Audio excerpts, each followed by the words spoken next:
Good evening, ladies and gentlemen. This is the regular city council meeting on Tuesday, October 19th, 2021. We will start the meeting off this evening. First item on the agenda is call the council meeting to order, and I will call that to order. Do you need to do a roll call? Sure. Doug Glasgow, Here. Dave Frank, Barbara Bynum,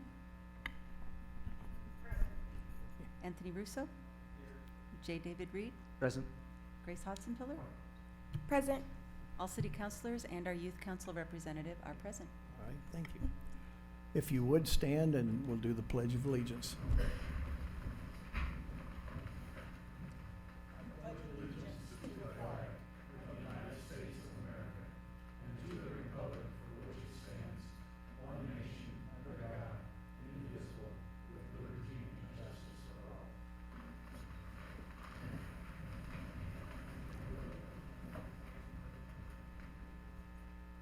Mayor Pro Tem, are there any changes to the agenda this evening? No, Mayor Glassbell, there are not. All right. The next item on the agenda is call for public comments on non-agenda items. Do we have anyone who would like to speak? All right, just a moment. The call for public comment agenda item is a time when concerned members of the community may publicly voice their concerns or to discuss items of interest.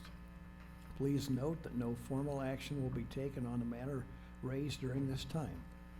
Comments made during this time should be addressed to the council, pertain to matters of at least general importance to the city and its operations. Please be aware that neither the city council nor city staff are expected to respond or engage in discussion or debate. Personal tax disagreements, personnel and employment matters, and the use of profanity or ethnic, racial, or gender-oriented slurs are prohibited, as is any disorderly conduct which violates state or local law and shall not be permitted. And you'll have 3 minutes to speak, sir. If you please come forward, state your name and your address.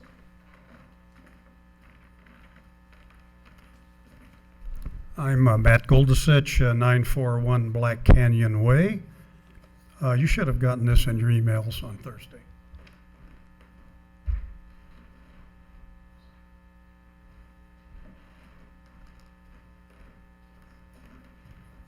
I promise this is an easy one for you.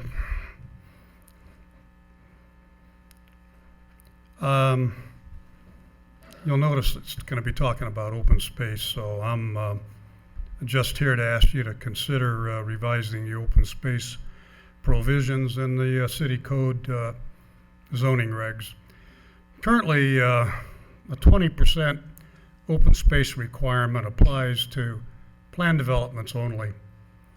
But unless I'm missing something, what constitutes open space isn't really defined in the codes. So that leads to wide interpretation. I personally witnessed developers claiming their development was 20% open space, which they subsequently upped in the same meeting to 42%. I and others believe they had a legitimate 15%. So that's where I figured we need some improvement in this area.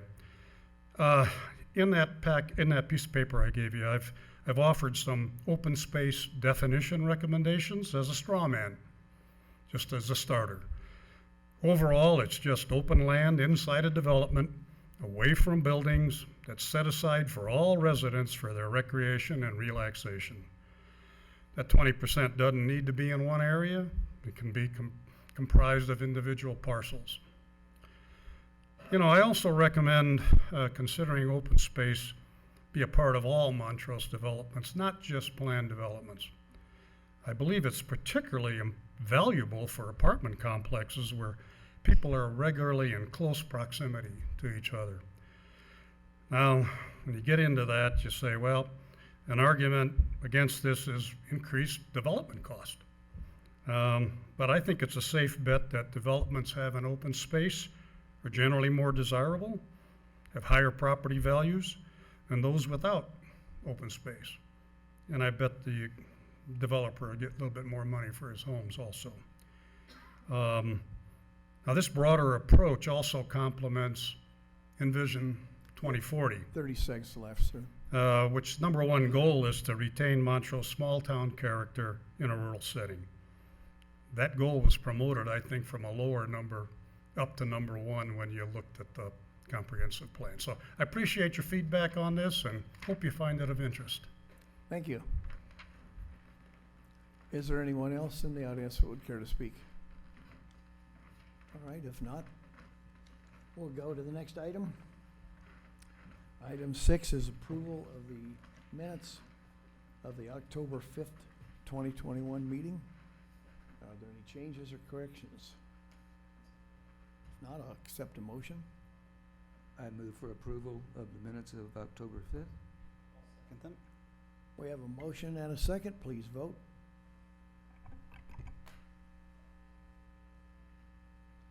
That passes unanimously. Special events alcohol permit. Lisa? Thank you very much.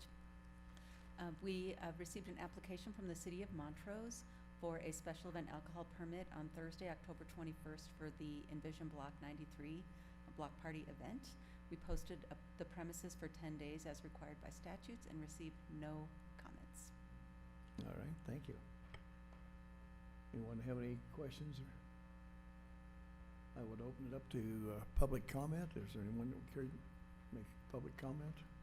All right. Our youth council, do you have any comments on this item? No, sir. Thank you. In that case, I would accept a motion. Mr. Mayor, I make a motion that we approve a special events permit for the Envision Block 93, a Montrose block party event on October 21st as presented. I'll second that. I have a motion and a second. Please vote.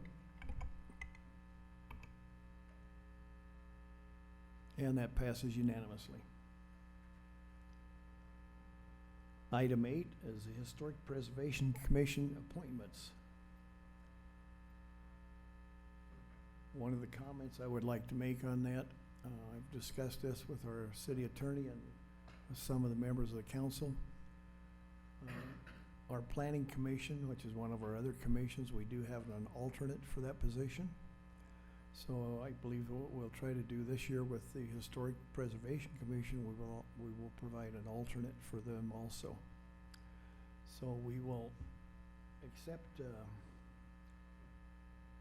information about it.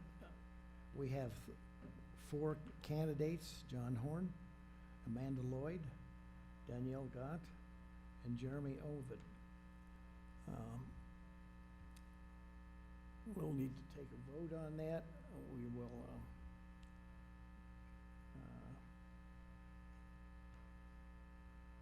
use paper ballots for that.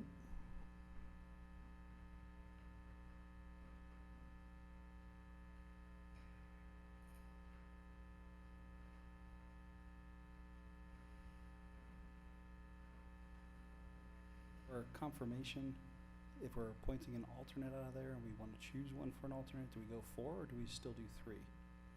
We'll go forward with the 3, and then whoever's left will become the alternate.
The results are a little complicated with the rankings, but it looks like the way the votes turned out, Jeremy Omvig would be the alternate, and the All right. other three received the most votes.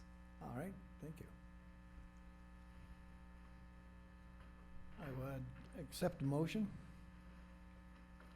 Mayor Glasspool, I move to appoint the three designated applicants to the Historic Preservation Committee and candidate Jeremy Omvig to the alternate position.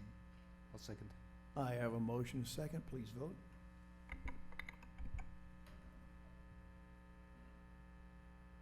And that passes unanimously. Thank you folks very much for being on our committee. Next item is Ordinance 2561 on second reading. This is a ordinance repealing and replacing Title 4, Chapter 4, Sections 1-8, 4-4-1-18. Amy Sharp, our senior planner. Thank you, Mayor and City Council. So this is the second reading, as you mentioned, so we've talked about this a couple times already. But basically, this one would add a definition in our code for family childcare homes, as well as update the definition for childcare facilities and define where these uses would be allowed. This is in response to a recent House bill that was just signed on June 7th, and so we're updating our code to reflect that House bill. And with that, I'll open it up to any questions. All right, any questions, council? Barbara? I don't have anything either. We would take any public comment on that item if there's someone that would care to speak to it. And we have nothing, all right. I would accept a motion. I go ahead and make a motion to adopt ordinance 2562 on second reading as presented. That's 6-1, isn't it? The 6-1. 6-1. Want to amend your motion? Amend my motion for 6-1. All right. Second. I have a motion and a second. Please vote.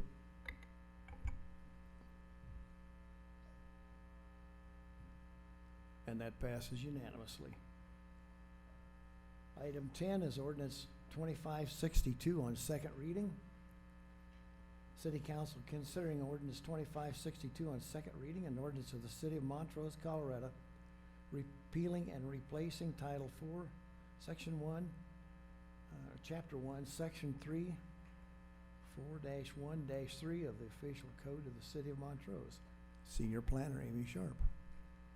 So this one is related to the same House bill as the one that we just discussed, and we're updating our code as it pertains to our building code requirements to reflect the same changes. So this one more specifically changes the requirement from 5 children to 12 children in various sections of our building code in order to reflect the state law. And again, this is the second reading we've talked about a few times, but if you have any other questions, I'm open to answer any of them that you have. Any questions, anyone? I would accept public comment if anybody would care to comment on that item. And seeing none, I will bring it back here and accept a motion. Mr. Mayor, I will move that we adopt ordinance 2562 on second reading as presented. Second. I have a motion and a second. Please vote. And that passes unanimously. Next item is ordinance 2564 on second reading. That's an ordinance with the City of Montrose amending the zoning designation of Lot 1 and Outlot A of Yoakum subdivision and an adjacent right-of-way from R1A Large Estate District to B4 Neighborhood Shopping District. Senior Planner Amy Sharp. Okay, I was just making sure that was up on the screen. There it goes. All right, so this is the second reading, the second time we've heard about it. My screen's not sharing the best, so let me stop share and redo that to make sure it's showing correctly on the screen for some reason.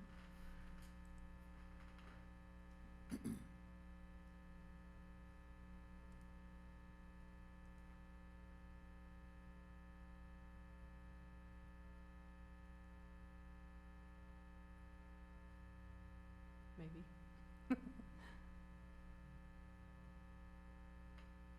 There it goes. All right. So this one is located just south of Ogden Road, as you can see here on this map. It includes approximately 6.4 acres, which includes the 2 parcels as well as the adjacent right-of-ways. When we rezone a property, we like to try to include the adjacent right-of-ways as well, just so that the zoning all matches up and we don't have intermittent zoning between those areas. So as you mentioned, this is a request to rezone this area from R1A Large Estate District to the B4 Neighborhood Shopping District. The Lot 1 and Outlot A, I'll mention, is 5.6 acres. That's relevant because in our code, we identify that those areas to be designated as neighborhood shopping districts should be approximately 5 acres, and so this one's 5.6, and the additional that brings it up to the 6.4 is just the adjacent right-of-ways between the 2 parcels and then right along Ogden Road. The request is to rezone this in order to have future development of a neighborhood center and potential housing in the future. Next is the rezone map. So this shows the Lot 1, which is on the left side, and then the Outlot A, and then it includes those adjacent right-of-ways as I mentioned as well. This is our rezone criteria. You guys have seen this a lot and it's in your packet, so I won't read through that in details, but happy to answer any questions about our rezone criteria if you have any.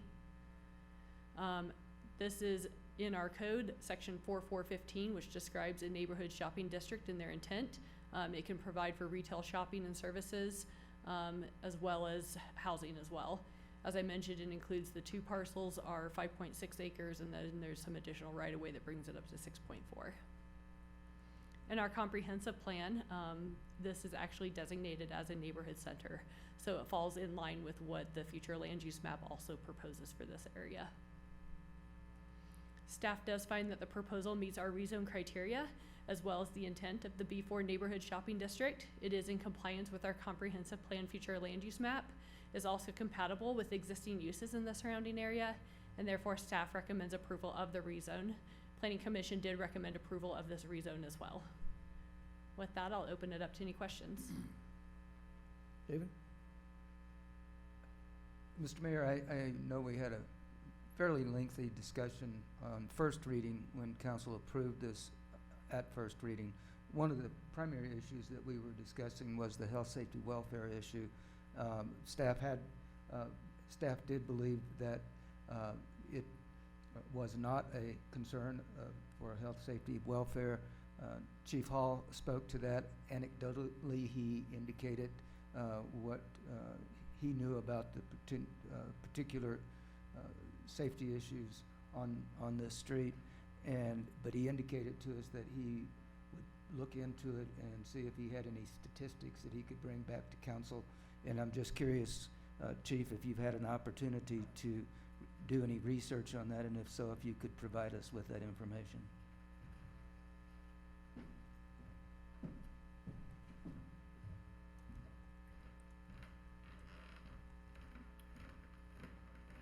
Mr. Mayor and City Council, I have had an opportunity, our Records Division has had an opportunity to do some research based on council's request. The request, as I understood it, was that you all were requesting traffic accident data specifically for that length of Ogden Road from approximately 6700 Road and then westbound the length of Ogden, which terminates there at Woodgate Road. And so the police department ran traffic accident data from 2018 year to date to current, and the results were as such. We recorded 16 total traffic accidents in the last essentially 3-year period from 2018. Of those 16 traffic accidents, 5 of them were accidents at Woodgate and Ogden, so I don't know if that is part of your concern or consideration tonight, but taking out those 5 traffic accidents, you're really down to about 11 at that point. And I'm just going to go through them because they're actually pretty brief. Starting with Ogden and 6700 Road in 2019, we had 2 traffic accidents. One was a vehicle versus vehicle accident, another was a vehicle versus fence. In 2018 and 2020, we had 2 traffic accidents at Bridges Drive and Ogden Road, which is the next intersection to the west of 6700 Road. One was a vehicle versus vehicle accident, another was a vehicle versus stop sign, and we determined that to actually be a DUI crash. We had another accident in the 66,400 block in 2020 of Ogden Road, and that was a vehicle versus a fire hydrant. We had another accident, Ogden Road and Odell. That was a single vehicle accident. No accidents have been recorded at Sleeping Bear in Ogden. And then we have a few vehicle versus deer accidents, one in the 66,000 block of Ogden and another in the 65,900 block of Ogden Road. We also had a vehicle in 2018 that slid off the road and hit a fence.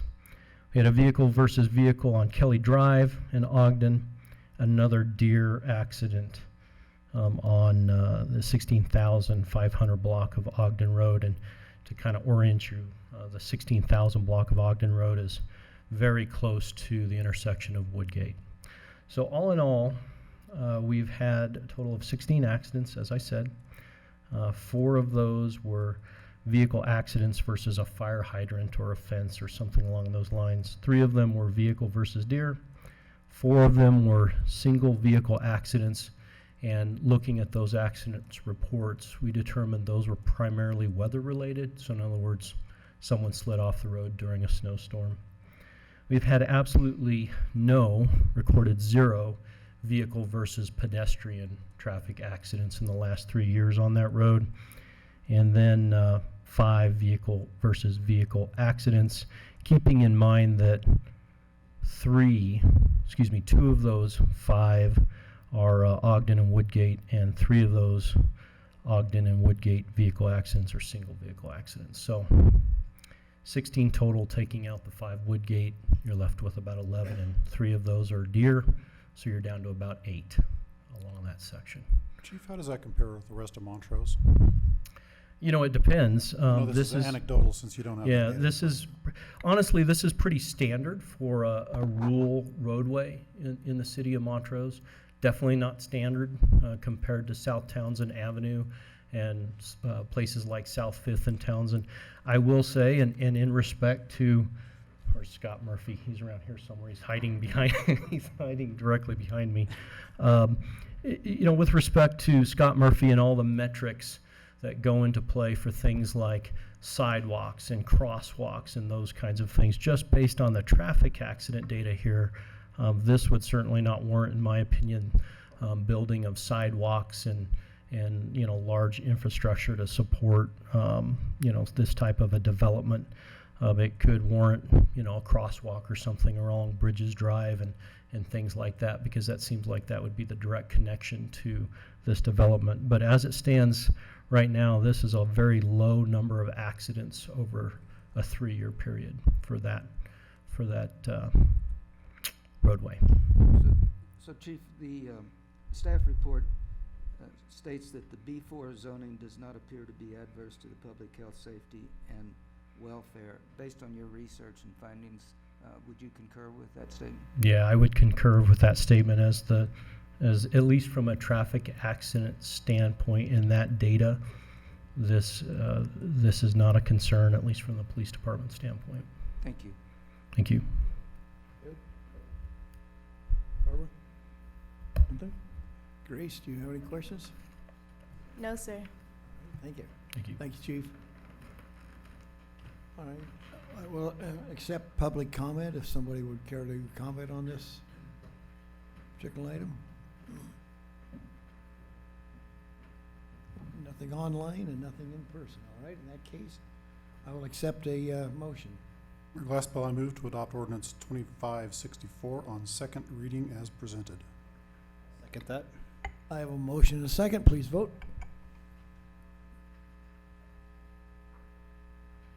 And that passes unanimously.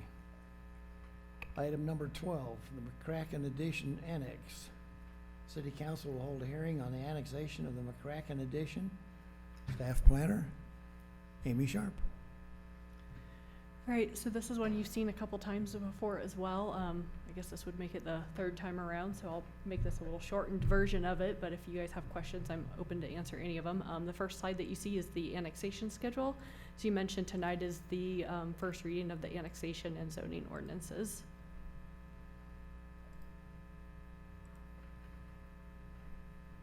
There we go. This map shows the general vicinity of the area. So this one is located west of Highway 50. It's south of Industrial Drive, north of North Grand Avenue, and east of the river. It is within the city's urban growth boundary, the City of Montrose water service area, and the City of Montrose sewer service area. Annexation of this property will allow for future development of the property as well as connection to city utilities. And an annexation agreement is required as part of this as well. This one is 2.295 acres in size. It includes this little parcel that looks like it's a rectangle piece, and then there's a small slither of property that heads over to the east as well. So zoning of this surrounding area is I2 General Industrial District. There's some P Public District, and then the area that does not have any coloring to the west and the south, that's all in the county still. The proposed zoning for this property is B3 General Commercial District. And the next slide here just talks about the intent of the B3 district, which allows for a large variety of uses that require large storage areas. Next is the annexation map. We talked about this kind of at a previous meeting too, and that long slither is kind of the private drive and access to the property. In our comprehensive plan, this is designated as an employment center, so it fits nicely with the proposed zoning as well as the proposed use of this area. This is located in both our growth area 1 and 2. So the small slither that heads east and west is in one growth area, and the other one's in growth area 1. So this just means that it's in an area that has efficient areas for the city to grow and proximity to existing infrastructure as well. An annexation impact was not required for this one as it is less than 10 acres in size. Staff does believe that this is consistent with our public health, safety, and welfare, our annexation policies, the comprehensive plan, and therefore we're recommending approval of both the annexation and the B3 General Commercial District tonight. With that, I'm open to any questions. Council, any questions? In that case, I would accept any public comments. Seeing none, I will consider a resolution. Mr. Mayor, I move for approval of Resolution 2021-22. Do I have a second? I'll second.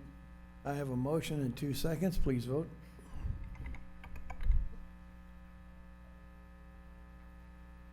That passes unanimously.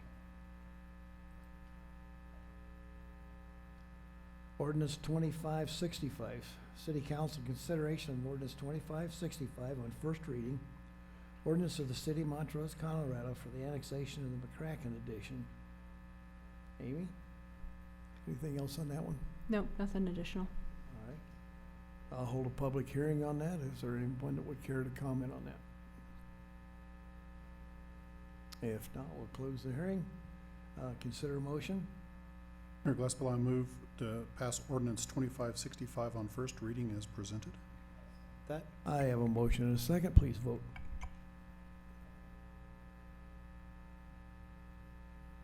That passes unanimously.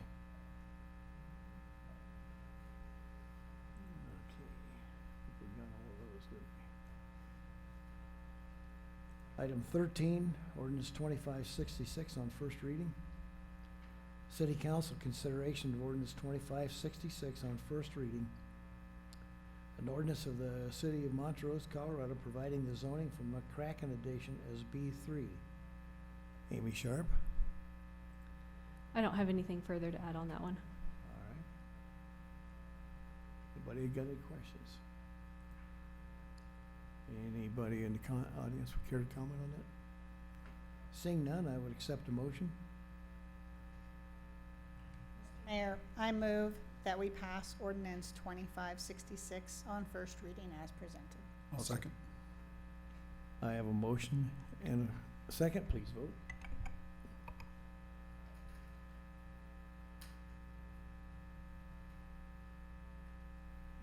That passes unanimously.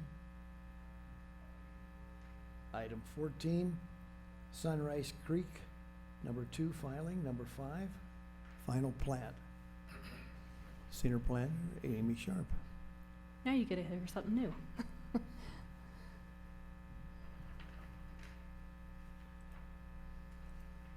All right, so this one is Sunrise Creek 2, filing number 5. This property is located just south of Niagara Road in the Sunrise Creek subdivision area, so it's just east of South Hillcrest Drive as well, as shown on this map.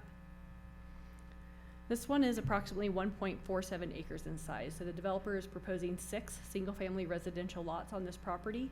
It is zoned as B4 Neighborhood Shopping District, and single-family homes are a use by right in this zoning district. Their preliminary plat was actually approved earlier this year, back in May, and now they're coming before you with their final plat. The final plat requirements are just that all lots must meet the minimum lot size requirement for that zoning district. All the surrounding streets must be in place and approved by the city engineer, as well as all the utilities. The easements must be shown and all the utilities must be installed. And Scott's here if you have any questions in regards to that as well. The next couple pages are the actual plat. So this first page, as we've talked about in the past, are all the plat notes and the certificates that are required. And then probably the more interesting part to you and the public is to see the layout of those lots. So this shows the 6 single-family residential lots, as well as an alley, and then the Market Street right-of-way dedication on here as well. So as with all of our final plats, staff recommends conditional approval, and we just ask that in your motion that you include this standard condition as well. With that, I'll open it up to any questions. Anyone have any questions? I'll accept public comment. Is there any? Nothing? In that case, I will consider a motion.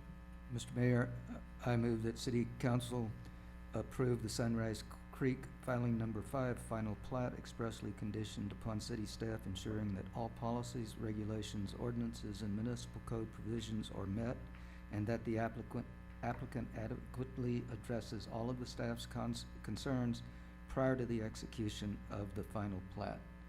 The city staff is not authorized by this approval to execute the final plat prior to all conditions being satisfied. Did you get the Sunrise Creek number 2 in that? I think maybe you left that out. Well, it is, but the motion is Sunrise Creek. Consider, yes, I move that City Council approve the Sunrise Creek 2 filing number 5. Just wanted to make sure we got that in there. Excuse me, I'll second I that. wasn't reading very well. Those are always a lot to read. I'll second that. All right. Did you put 2 in there? Is there any public comment on that before we vote? I didn't see any. All right, please vote. That passes unanimously.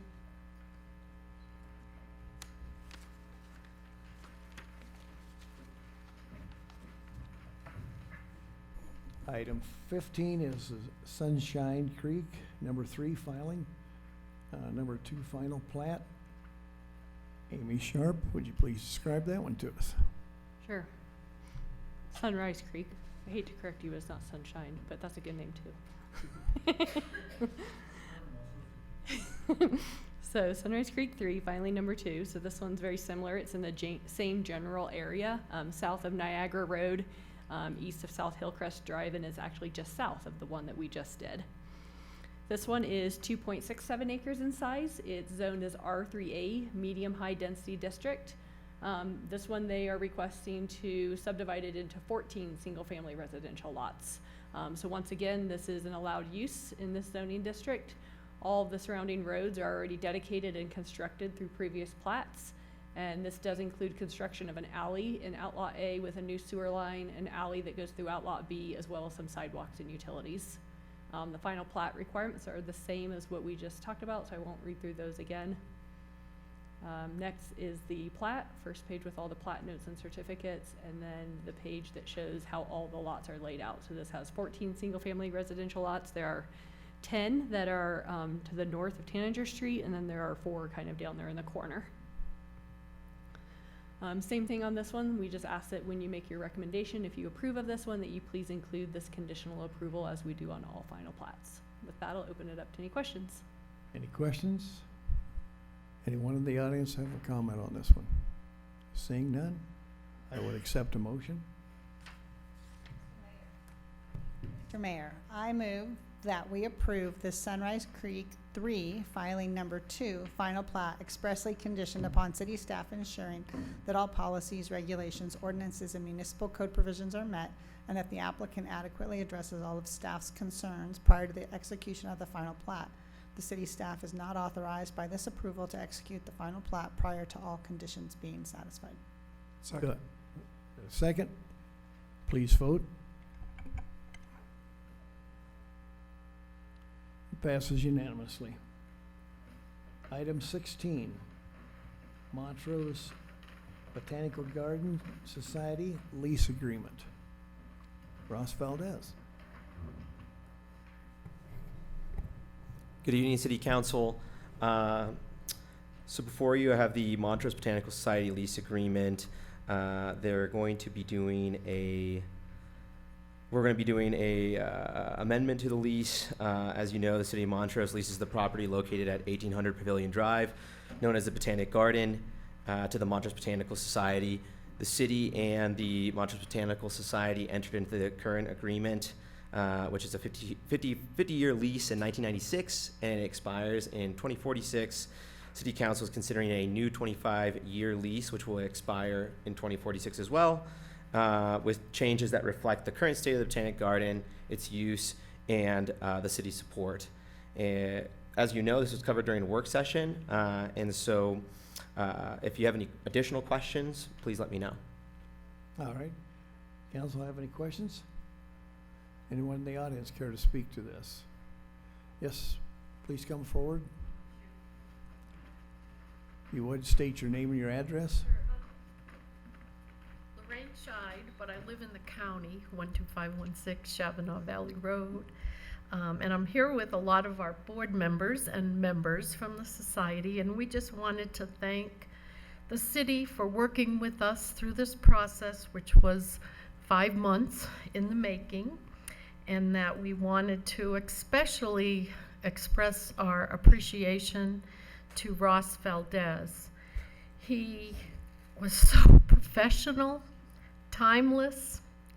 His timeliness was amazing. His patience and his communication skills are just outstanding, and you have a gem by hiring this. I call him a young man, but thank you, Ross, and the rest of all the departments that worked with us. So Thank you very much. and we look forward to the next 25 years. Maybe Ross and Grace will be the ones here to help renew that. Is there anyone else would care to comment? All right, if not, I would accept a motion.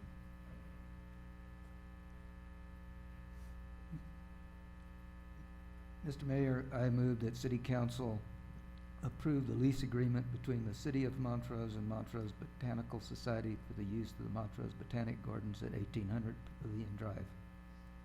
Second that. I have a motion and a second. Please vote. And that passes unanimously. Just a quick note that while I want to give a very nice thank you to the Montrose Botanical Society, but also a lot of the staff members. It took a lot of different staff members to kind of work through a few of these kinks from the city. And so while I was their main point of contact, I do want to stress that people that are actually in this room today put in a lot of work and want to thank them personally as well for all that work. All right. Thank you, Ross.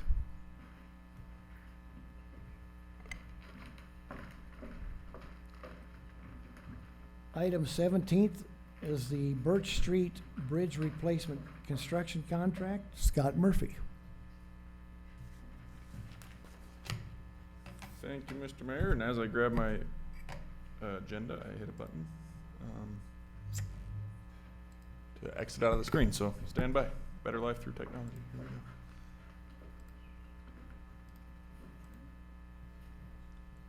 There we go. Okay. Sorry about that. Before you start, Scott, if you folks from the Botanical Garden would want to leave, why, please don't hesitate to do so. We'd love to have you stay, but if you don't want to, that's fine.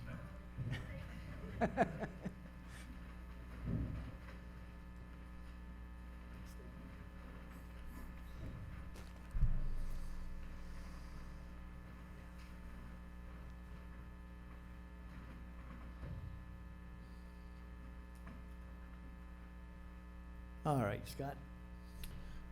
Thank you. So, no major changes since what we talked about at work session, but I'll go through it quickly just in the name of, for anybody that's joining from the public. So the city owns Birch Street, which comes off of Hillcrest Drive. It's immediately north of the Black Canyon Golf Course. It crosses the Lutzenheiser Canal, which is a main irrigation canal through town, to a, I think it's 8-lot residential area at the eastern end there. The bridge that crosses over the Lutzenheiser Canal is city infrastructure, city right-of-way. It was built with the initial construction of that neighborhood and has essentially reached the end of its life primarily due to undermining of the original foundations and abutments due to eddies and erosive power of the canal. So we're looking to replace it with a aluminum box culvert structure, which has become pretty standard on a lot of our canal crossings in town. We use these. They're pretty cost effective, readily available even during a pandemic, which is awesome. It's a big criteria these days. They go up pretty quickly because we have a relatively limited window during the canal shutoff to get these put in. And then with them being aluminum, they're not subject to some of the corrosive attacks that we have from our soils here in town. So this is a picture from one we did a couple years ago on Otter Road, just to give a feel for what they look like before and after. We have a pretty similar application here on Birch Street. The project was designed in-house by our engineering team. We got 5 bids, 1, 2, 3, 4, 5. The low bidder was United Companies. So, and just to clarify for the record, so Old Castle Southwest Group is the parent company of Telluride Gravel, which is a subsidiary of United Companies, or some mix of those 3. So that's why you see United Companies here. But we haven't worked with them directly in my time here, but they do have a great reputation. Definitely seem to have the horsepower to do this work, and the references check out well. So we are recommending award to United in the amount of $447,976.38. Because this was designed in-house, we don't have any additional inspection, certification, or surveying costs from outside consultants. So just the contract award, or the construction contract. The work will take place, primarily target to do these when the canal is down. They'll order the box now, but they expect that box to show up kind of mid-November. With the holidays and everything, they probably won't mobilize on the project till about mid-December. And then the project is scheduled to be done before the end of, before irrigation season starts, when the water comes back on. So that'll get the bridge in place, and then paving, we have to wait until the hot plants fire up in the spring, so it'll probably pave sometime around Easter next year. During construction, there will be a bypass road around the work area, as shown on this drawing here. This will allow access for residences, and then also fire, EMS, and trash service will be as normal for those residents. And we have given all the information that's in your council packet to all the residents on the street there too, so they should be aware of the detour and the timelines and what's going on there. The project budget included the project will span 2 budget years, so we have some budgeted in both. Between those two, we have $565,000 budgeted, so well within budget there, and happy to answer any questions. Any questions? Yeah, Scott, could you explain on the temporary route how they're going to construct that across the canal so that the public can hear about it? Yeah, and it's actually a great picture here. So you can see they have some spoil piles here that have kind of accumulated over the years from some of the maintenance work at the golf course.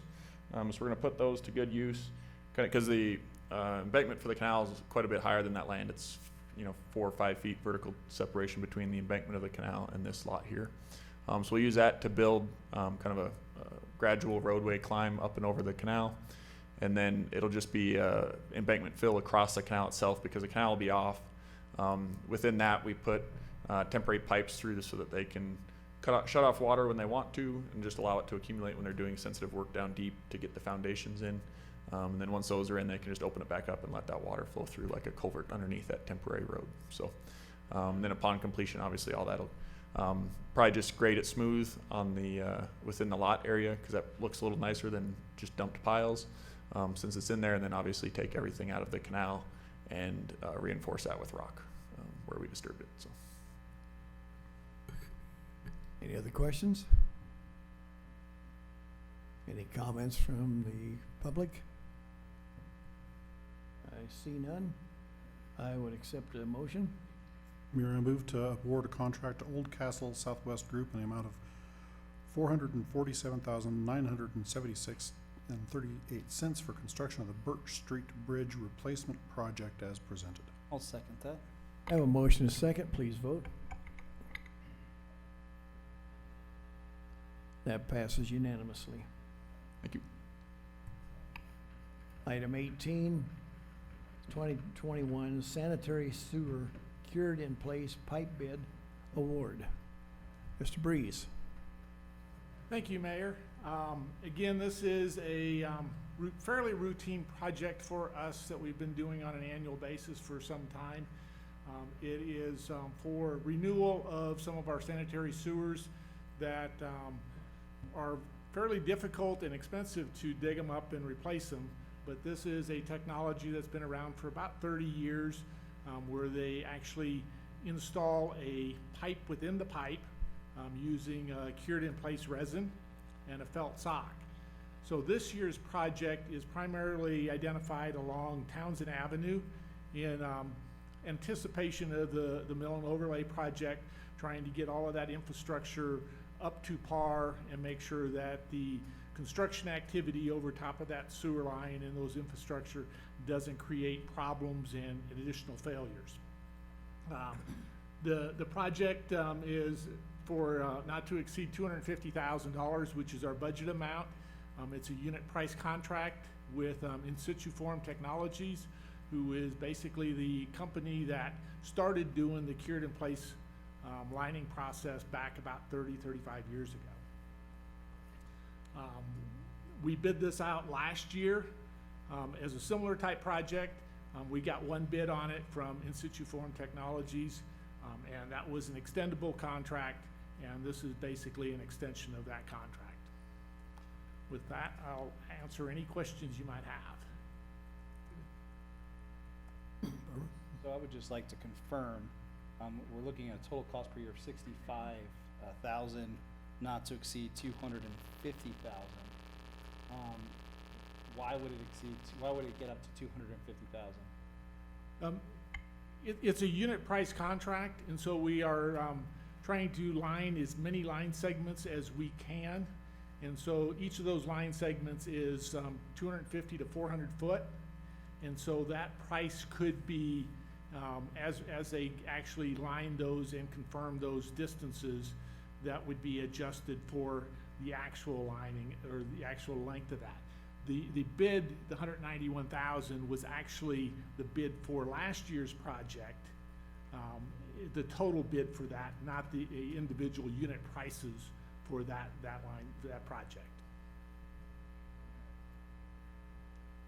David, in this bid, does that include any of the rework on some of the manholes as far as elevation? No, this is just the lining of the pipe. There's a separate contract that we're working with Scott that will be doing the manholes and the rebuild of those manholes. And then once they get done with that rebuild of that manhole, get that final grade and final elevation set, then we'll also be coming in there and lining those manholes to prevent additional deterioration from the inside of those manholes. All right, thank you. Any public comment? All right, I'll consider a motion. Mr. Mayor, I move that council approve the contract renewal to Institute Form Technologies LLC in the amount not to exceed $250,000 for cured in place lining of sanitary sewers. Second. I have a motion and a second. Please vote.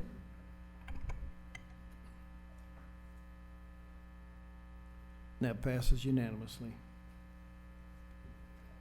City Council to consider a contract to S&E Ward Landscaping Maintenance Incorporated for landscaping services and city facilities. Jim Scheid. Thank you, Mr. Mayor and Council. So I have a recommendation on an award of a contract to S&E Ward for a not to exceed amount of $65,007. And that's to maintain our landscaping around city facilities for the next year. Our contract just recently expired, and it was with S&E Ward over this previous year as well. So we issued an RFP for this service and received 3 bids. The lowest and best proposal was from S&E Wards again. So with that, I recommend awarding to S&E Ward. If there's any further questions, I could answer them now. Council, any comments? Normally we see some variance in the bids, but the variance in the bids on this went from 65,000 to 296,000. Is there a reason for that disparity? There's definitely one outlier. We have not worked with that one in the past, so I'm not sure where that came from. We work regularly with Greenway Pro, and they actually are the contractor we use in a lot of our park systems, so we're really familiar with them as well. And so using them as a good gauge for making sure we're getting a good price, I would say S&E Wards and Greenway Pro are very similar. Anyone else?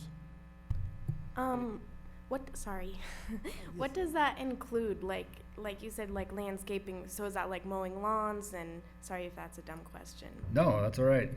So no, this is mostly taking care of landscaping areas, and so like in front of City Hall, the trees and the flowers along the planting beds in front of City Hall. When the leaves fall on the sidewalk, so they'd be the ones to come through and clean that up. Or any trash accumulates in the landscaping beds, they come through on a daily basis and clean those out. Does the contract include mowing the grass at the wastewater treatment? Because there's a lot of turf out there. Or do we do that internally? You know, I think it does. Yes, it does. Any other questions? Any comments from the audience? See nothing there. I would accept a motion. Mr. Mayor, I move to award a contract to S&E Ward Landscaping Management Incorporated for landscaping services to the city facilities in the amount not to exceed $65,007 as presented. I have a motion and a second. Please vote.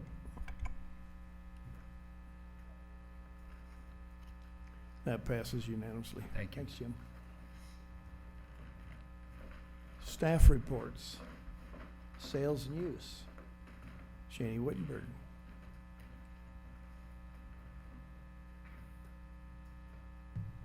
Good evening, Mr. Mayor and City Council. Let me get set up here.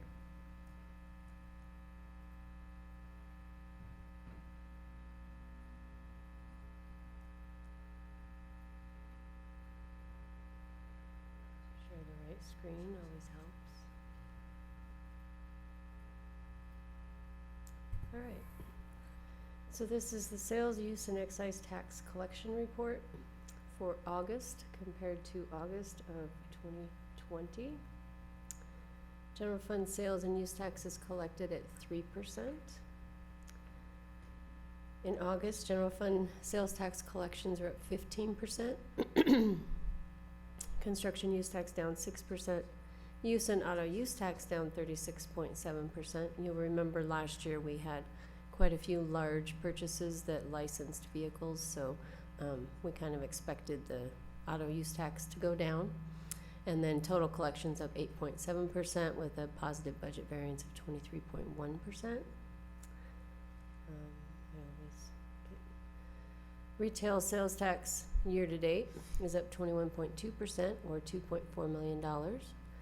Construction use tax is up almost 30% or $124,000. Use and auto use tax up 21.5% or $181,000 with total collections up 21.5% or $2.7 million. Positive budget variance year-to-date of 30.5% or $3.5 million. The public safety sales and use tax is collected at 0.58%. And in August, we collected $389,810 or 9.5% more than we did in August of 2020. Year-to-date, we've collected just over $3 million with a positive increase of 26% or $627,000. Positive budget variance of 38.6% or almost $850,000. Montrose Recreation District is collected 0.3% directly to the Montrose Rec District for the construction of their new building.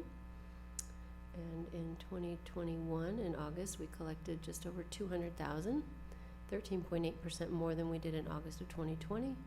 Year-to-date collections at $1.5 million, or 22.7% than we did year-to-date in 2020. Excise taxes are collected in addition to sales tax at 0.9% for hotel and 0.8% for restaurant. Hotel excise tax is up 21.9%, with restaurant excise tax up 19.4%, and total collections up 20%, and a positive budget variance of 19%. Year-to-date, hotel excise tax is up 61.4%, or $37,000. Restaurant excise tax is up 25.5%, or $76,000. Total increase of 31.6%, or $113,000. Positive budget variance of 34.7%, or $121,000. So those are some big percentages, but the dollar amounts are kind of low. Retail sales enhancement, this is the portion of the retail sales fee that vendors gave up to promote sales in Montrose. And in August, we collected $48,000, $433, 17.3% more than we did in August of 2020. Year-to-date collections at just about $360,000, up 22.6%, or $66,000. So, kind of a sunshine report for August, and I'll entertain any questions or comments you all may have. I do have a question. You know, looking at the statistics going back to 2019, I mean, obviously the numbers look, you know, fabulous, even when you go backwards. Do we have any indication of how much of these increases, say in retail or hotel, are due to price increases at the retailer and at the hotel versus an actual increase of stays or increase in spending? I can tell you that hotels have been fairly consistently booked full. As far as pricing for hotels, I know when I go out and book, they're definitely increased. As far as us being able to measure that, we would have to go back to the retailers. They would have to give us those numbers. So.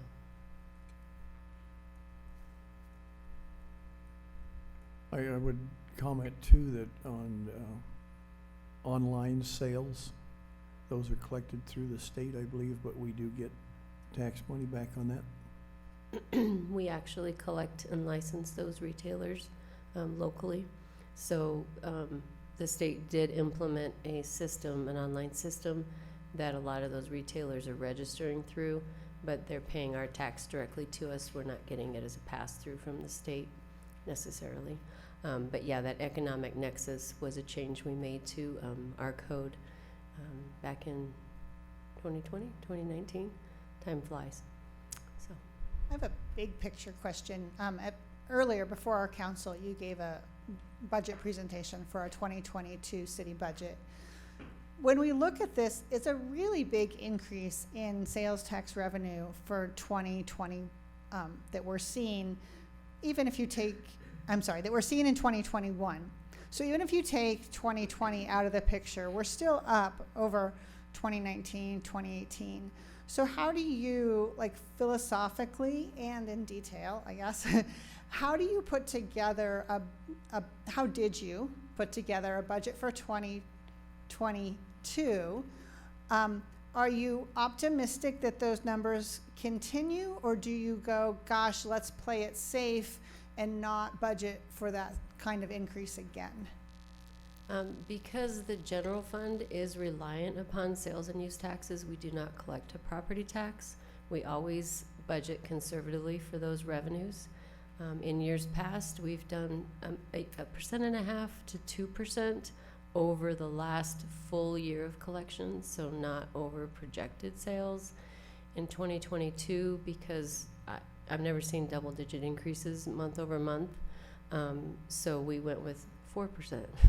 So we are still, I feel, very conservative in that projection, but safe that because we rely on it, if something were to happen, we wouldn't be scrambling as much. And you can add to that if you'd like, Bill.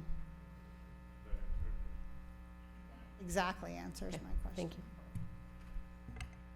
Any other questions? All right, thank you very much. Any other staff? Chief Hall.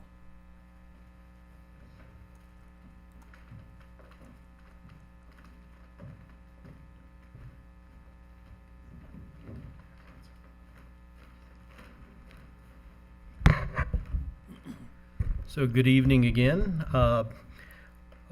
Ross and I tonight wanted to announce December's right around the corner. That's not what we want to announce, but it is. Sorry, right around the corner.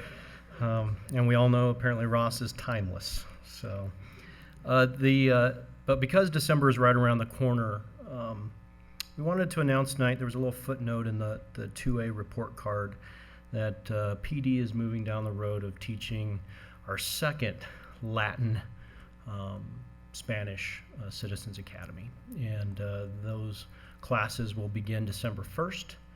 We'll have 3 evenings, December 1st, December 8th, and December 15th. And those classes will start at 6:30 p.m. and at 8:30 p.m. And those classes will be taught at MATA. And we took some feedback from the last Latin Citizens Academy that we taught, and one of the things that we learned is we could probably increase attendance if we didn't teach it here at the city, but taught it at a more comfortable location, if you will, and so that's why I think MATA was selected.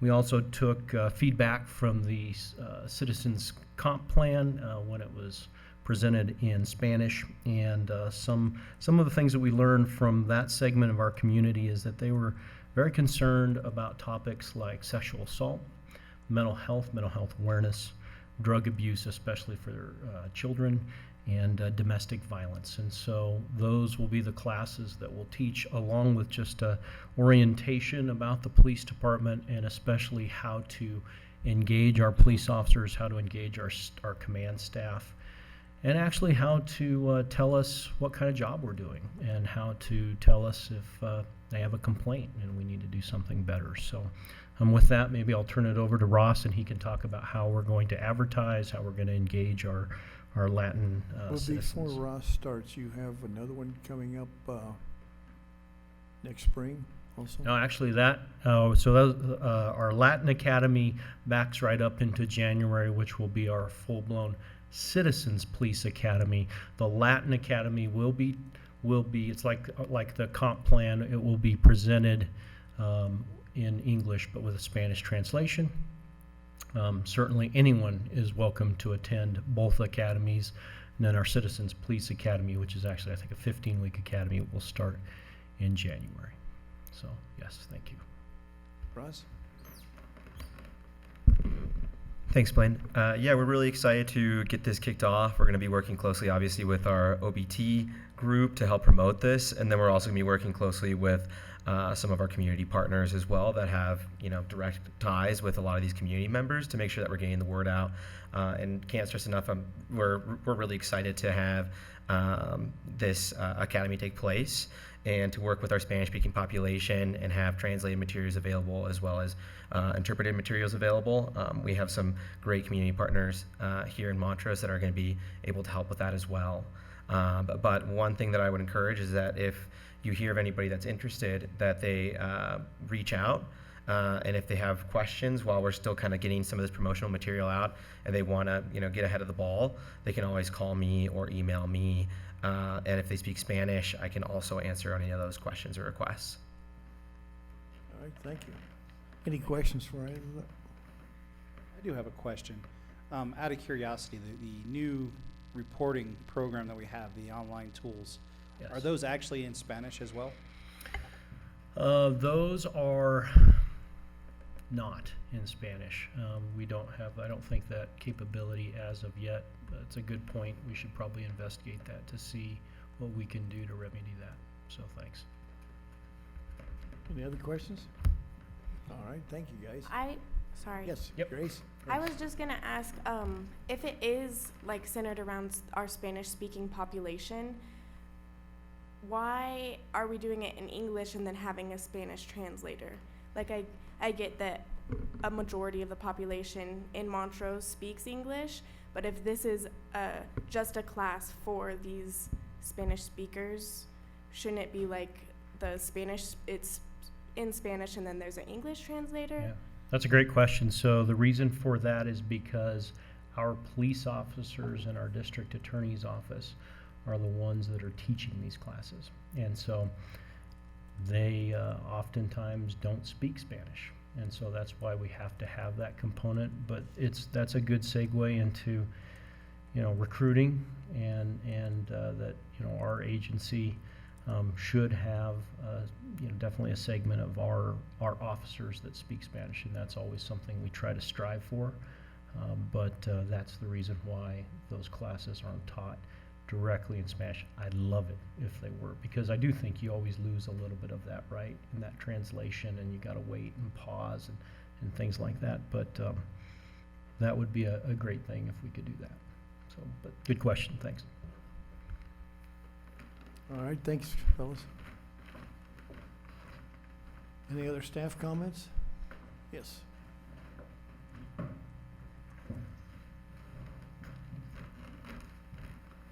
Thank you, Mayor. Thank you, City Council. I wanted to invite the community to our Envision Block 93 block party this Thursday from 4 to 7. Block 93 is located in between Main Street and North First on the 300 block, so between Main and Vine, Double Barrel Tacos down to Cornerstone Lending, that block right there. We have quite a bit of activities lined up. We have entertainment by Donnie Morales, so he'll be out there. Elevation Academy of Dance will be performing at 5:15. We have food trucks lined up, Double Barrel Tacos, Southern Belle, as well as Polar Express. Beer will be provided and available by Two Rascals for $5 per cup. And we have vendors as well, Mother Earth, Mosaic Fabula, and Lazy Hound, formerly Montrose Downtown Mercantile. So it's been renamed Lazy Hound, I believe, Antiques. So they will be out there with vendor space. So we would encourage the community to come out from 4 to 7. Should be a great afternoon. So thank you. Thank you very much. Anyone else? Bill? Stephen? Lisa? Nothing. Well, let's ask about the student council. Grace, would you like to, give us an idea what the youth council is doing? Sure, yeah. So we kind of just started our term. We've only had one real meeting, but we're already starting to plan our projects. We decided this year to do a little bit differently than we did it last year. Last year we did a project every single month, which made us a little bit crammed and made it so our projects just had less meaning almost. Like, we still did meaningful projects last year, but we just had to rush them more than we would like. So this year we're really focusing on two. One of them is the Rock the Wreck. We've done that a couple times before. We're thinking bigger and greater than ever this year, and we're hoping to do that sometime in December. So that's what we're getting started on right now. And then we're thinking another one would be some drug awareness stuff. We haven't really thought, that's just our idea. We haven't really thought of a project yet, but I'm really excited for this term. All right, thank you. Council, any comments? David? Barbara? In that case, I would entertain a motion to adjourn. Adjourn. We are adjourned. Thank you.